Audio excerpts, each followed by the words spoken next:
A study of 40,000 Canadians revealed single people in Vancouver have the highest libidos.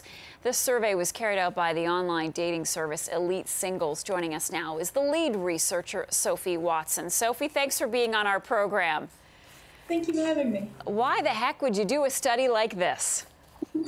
Well, I guess with our dating site, we really like to have an insight into how Canadians are dating. And libidos are a really big part of any relationship. So we really wanted to get a handle on what singles in Canada want from a partner when it comes to libidos and what they consider their own libido to be. And so how did you conduct this study? We looked at anonymous user data. So we took 40,000 of our users and we looked at how they answered the question, I have a strong desire for sex.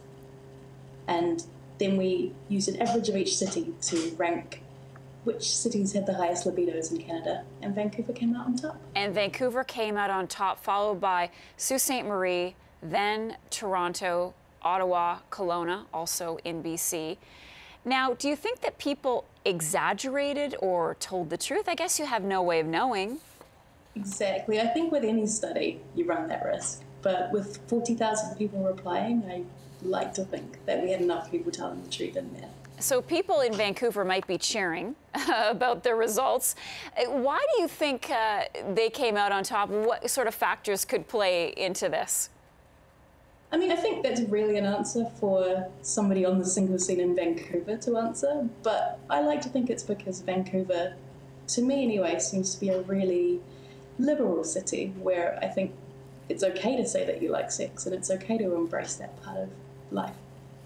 Well, we also have to talk about those that have low libidos, and many people might be surprised to see that Quebec singles fared, I don't know if I should say the best, but this is where they are the least amorous. And were you surprised by this? And what did you learn about the Belle Province? I think I was surprised personally that all the lower areas were from the same part of Canada. I expected it to be much more widespread. And I think perhaps this just shows that maybe that's a topic that's not so widely talked about in Quebec. And, you know, it's possibly less of a taboo topic in places like Vancouver. So the bottom line is, if you're single, you might want to move to Vancouver. Possibly, if that's one of your priorities.